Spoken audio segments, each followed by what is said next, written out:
Okay, today we're going to go over chapter 6, which is attention. And I think this time I summarized it before, which might help. Ooh, this. Okay, so he really stresses the importance of confining your attention in order to get what you want. Summary basically, yeah. Okay, he doesn't talk about double-minded men here, I think. Forcefulness of power. Are we there yet? Let's see. Yeah, it does. All right, my bad. Double-minded man is unstable in all his ways. And I look up the definition of double-minded, and that's insincere, or wavering, or undecided. So you have to, and this ties in very closely with investing, which we just talked about in the previous video, in the previous chapter. You have to be decided in what you're going to do. Okay, so it talks about, okay, attention is forceful, what? In proportion to the narrowness of its focus, when it's obsessed with a single idea or sensation. It's studied and powerfully focused. Only by such an adjustment of the mind is permitted to see one thing only. Steady the attention, increase its power by confining it. Okay.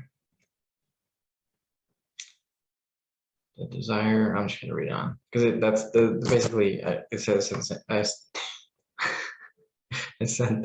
just summarized it.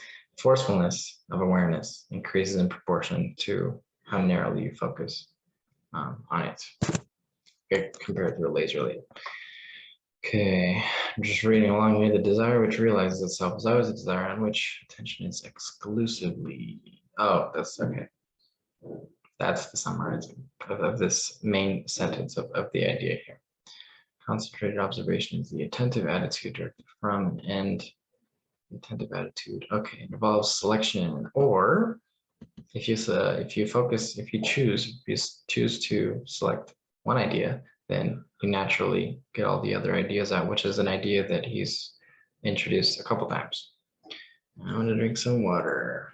It signifies that you have one state rather than another. Okay, and it's kind of funny when he finally talks about renouncing evil. It's not going to be like a great revelation because I've already introduced that idea that focusing on one thing crowds out the others naturally, which is how you renounce evil. But that's what you get. Okay, you increase power by confining it. Yeah, so this and so it takes a little bit of discipline. And I guess you can look at all of life. It's ironic that in some areas of life, like scheduling, productivity, you have to you give yourself freedom by confining yourself or sticking to a certain schedule. So it's funny. I'm going through this right now. You choose a schedule or choose your assumptions, and by conforming to that schedule, you can free up your time to do whatever else. But if you have no discipline, if you don't discipline your time, if you don't organize your time, then you will be controlled by it. I don't know. I might be onto something here. That might be like a general human maxim that you have to control. You can choose how to limit yourself in order to gain greater freedom. And so that applies to, the law of assumption that we've talked about in scheduling and stuff like that. Although I said stuff like that and I don't know what other things could be applied to, but maybe like exercise, Anyway, I'm going off on a tangent. Okay, based on how much. Okay, then he introduces the idea of power. Where's that? An idea is endowed with power. Endowed with power. Oh, okay, all the way up there. I didn't want to gloss over this concept, which is introducing power, or giving an idea power by focusing on it, which is something that may help you as you're going throughout your day, as you focus on an idea in opposition to what your senses or reality, your senses, the 3D is telling you. You're giving that idea power the more you focus on it and maintain your attention on it. And if you persist, it'll become reality. Okay. Oh yeah, this is just an idea that I had. Attention is like the gunpowder or enzyme or activating factor in the gun, of which, I mean, guns don't have enzymes. So I didn't do that metaphor great or correctly. But that's the main idea that I took with him putting such an emphasis on attention. And yeah, it's the activating factor by which you can choose what you want to experience. Depends on what you put your attention on, or how you invest your attention. Yep, I compared it to a laser. Uses attentive attitude. Okay, so he introduces attentive attitude in the later on in the chapter, and so whenever he says attentive attitude, just think attention is the same thing. Okay, I don't think he went over that.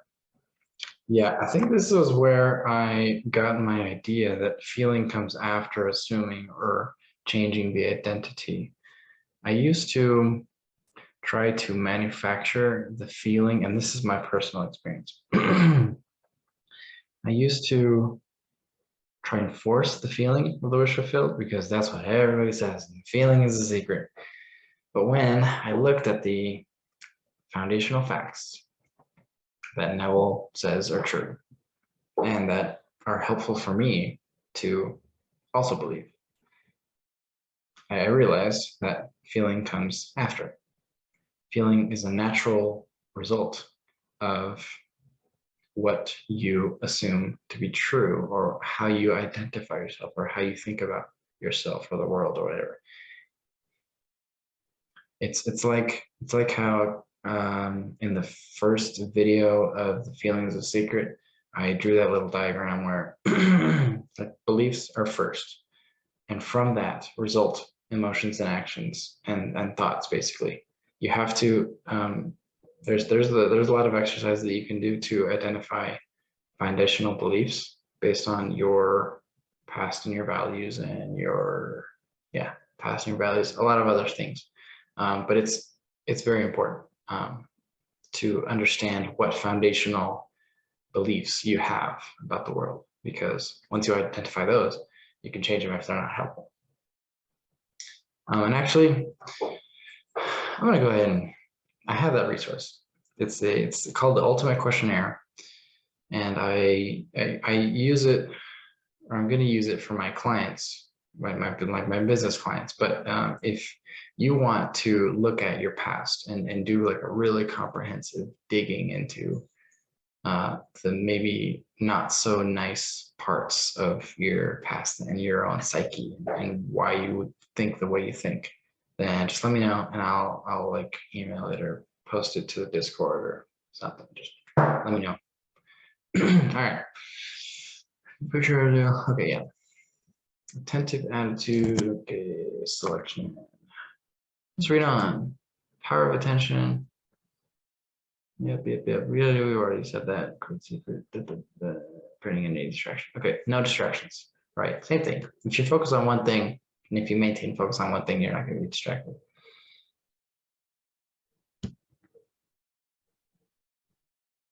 And impel just means compel. Second older way to say compel. The ideas which, and so the sentence that I was reading is, the ideas which impel you to action are those which dominate the consciousness, which possess the attention. Okay, where was I here? Selection. Oh, I think I already went over that, didn't I? Yeah.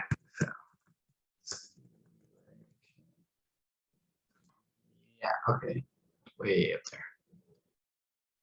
Awesome. I'm just, anyway, constant district. All right, so I'm just summarizing that the attentive attitude or attention involves selection on one state rather than another. It crowds out all the other ideas. Okay, power of attention equals measure of inner force. I don't think we. Okay, yeah, anything cool.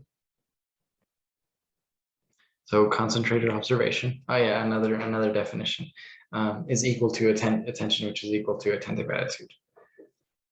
So when he says concentrated observation, it's attention to one thing, or attentive attitude of one thing shuts out all the other things that cause them to same thing. Taking things out of your awareness. I don't think so, actually.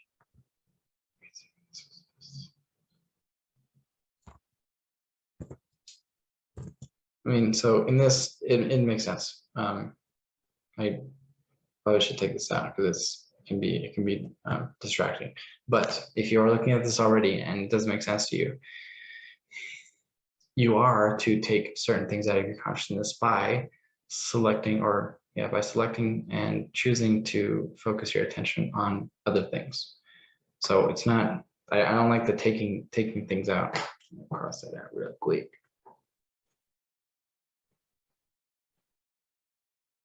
Yeah, don't pay attention to those. Emphasis on your awareness. You should always be focused on what you're focused on.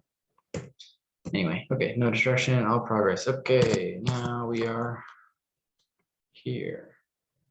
Where is that? Okay, right. All progress depends on an increase of attention. All progress. He really thinks that increasing your attention or controlling the measure of, well, no, increasing the measure of inner force is like very, very important. All progress. That's really strong. Okay, yeah, and then he also says this later, that all progress comes from those who reject reality and impose their own view of how things should be. So inventors, reformists, revolutionists, they create progress. Great thinkers, they don't accept the view of reality as it is now, and they impose their own will on reality. So when you do that, it's even though this thing that Neville is talking about isn't as quite easy to understand as somebody who starts a revolution or invents something to make life easier. It's the same thing. The concept is the same. You're just using something that can't be measured for now and has effects that also can't be measured.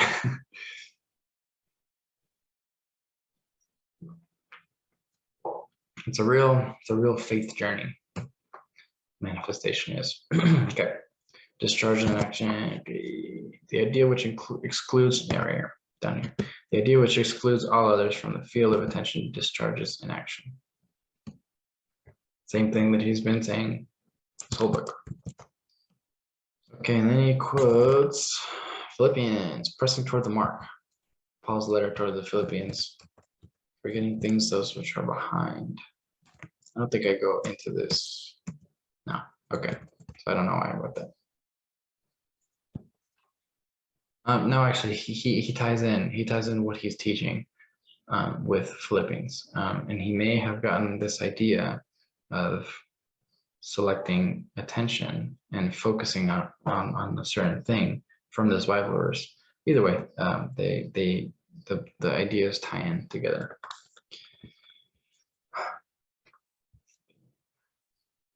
Yep, same thing, I think.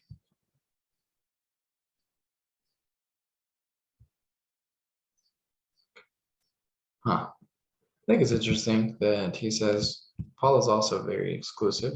The one thing that I do, this one thing that I do, which is forget that those things are behind and pressing towards the mark.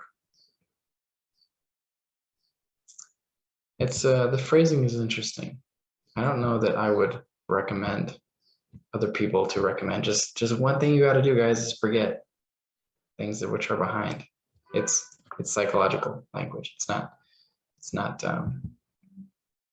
clear or direct, which is just fun when reading the Bible, isn't it? Okay. Oh, right. Okay, here we go. So next paragraph. To the unenlightened man, this will seem to be all fantasy, yet all progress comes from those who, I'm just going to check my time, do not take the accepted view. Oh, yeah. I already went over this. As was stated. Okay. The next sentence. If you can imagine what you please, if the forms of your thought are as vivid as the forms of nature, you are by virtue of the power of your imagination. You are by virtue of the power of your imagination, master of your fate. A lot of prepositional phrases there. Of the power of your imagination, of your fate. Basically, the sentence says, if you can imagine what you want, and the forms of your thought are as real as the forms of nature, then you're a master of your fate. I looked up form, the definition of form, and it's there were two definitions that I thought applied here. So it says in a particular way in which a thing exists or appears, a manifestation, or the visible shape or configuration of something. So I think if the way your thoughts appear are as real as the way nature appears, then you're a master of your fate. So that's something to think about that may help. Okay, imagination is you and your imagination. All right, your imagination is you, yourself, and the world as your imagination sees it as the real world. Sees it as the real world. Oops. So I was just using, oh man, I wish I knew what logical idea this was. It's like a transitive. No, it's something else. it's the logical idea that if A equals B, then B equals A. So that's what I was doing here with the you are your imagination. Because Neville says that imagination is you, yourself, then you are your imagination. The real world is the world as your imagination perceives it. Yeah, this just is a reframing that might help. Your real world is not something that is outside of you, which has already been established. It's the world as your imagination perceives it. So you and this is a very common, well, I don't know if it's common, but it's an idea that is prevalent, accepted in like today's modern scientific world, where you don't perceive actual reality. You filter it through your senses. So yeah, that helps. Okay. All right. You set out to master.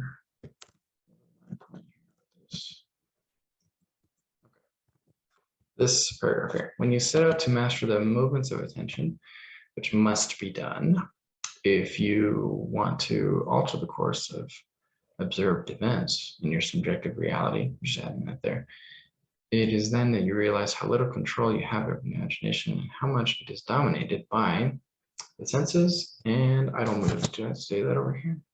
No, I say that later on, don't I? No, I don't. Okay, well, all right. So that's what, oh yeah, I do, okay. Determined by senses and idle moods. This should also be something that you are aware of as you go throughout your day. Is this determined by my sense? How am I interpreting this thing that is happening? But don't put too much emphasis on the external, because it is the internal which influences and creates the external. Anyway, okay, that's my time. Can we finish chapter 6? Maybe. I don't know. much do we have left? I don't think so. I think, okay. I'd rather not. I'd rather not rush through chapter 6. So to summarize, we talked a lot about the importance of attention. Neville really, really harps on how important attention is. And what you can do to increase your attention is that exercise of going through the events of the day. I don't do it. If one of you guys out there does it and recommends it, I'll do it. But it just seems like I just meditate. You know, I focus on like what comes up. Well, not focus, but I'm aware of what comes up whenever I meditate. And yeah. But if there's a greater value in focusing on the events of the day in order to increase your attention, and if that makes your life better, then let me know. You can just like make a comment or do it, post on the Discord group or whatever. Okay. All right. So yeah, next video we'll go over the rest of chapter 6. And we might go into chapter 7 a little bit, and maybe in some of the videos we will make it to where it's like one video per chapter. I don't know. I'm going to make my videos. I would rather, like, there's a couple factors with how long I make my videos. I want to make sure that my attention and my presence is in the videos, and I'm exploring ideas that are not the easiest. This stuff can't be measured; it can only be felt, and and this is not only that. It's really important. These ideas are they. I mean, how you think about reality. I mean, if you don't think that's important, then it should be self-evident that talking about consciousness and your effect on your world are pretty important topics, and I have to get this right, or at least as much as I can, and I am figuring this stuff out as I go. And hopefully you guys watching this get some value out of this, try and decipher what Neville's saying, what he means, and what the like principles are. But yeah, I think, I don't know, I'm comfortable with this. I'm comfortable really like limiting each video and how much time I spend on stretching my brain and trying to comprehend these things that can't be measured. But I'm open to feedback. I'm not really doing this for money. I'm not doing this to like serve anyone. I'm just doing this to primarily make a community of people that think like me. And well, a couple of reasons. Make me known so that I can get more people to think like me and help me in changing the world. Because I have big plans to change the world. Maybe I'll actually introduce them here. my goals, but I have to get financial independence first. Another goal that I have is to provide value. So by showing this and showing myself to people, I want to, like, in learning this, maybe it's helped others, I know, and there's everybody that's subscribed. There's a lot of different factors in me doing this. I don't know that other people are doing this kind of thing, but I really believe in this, and so I'm going to try as hard as I can to make sure that I find out the truth, whatever form it takes. I want to find it out and then spread that out to people. That's why I'm doing this. And I know that I will be able to get this done faster with more people, which is why I'm building up the community. So that's like my main life goal. All right. And I may like splice this into a main video. Like just have it be like titled my goal, like what I'm doing with this channel. I don't know yet. Okay. All right, yeah. Next time we'll go over chapter 7. No, finish up chapter 6, chapter 7. Have a great day.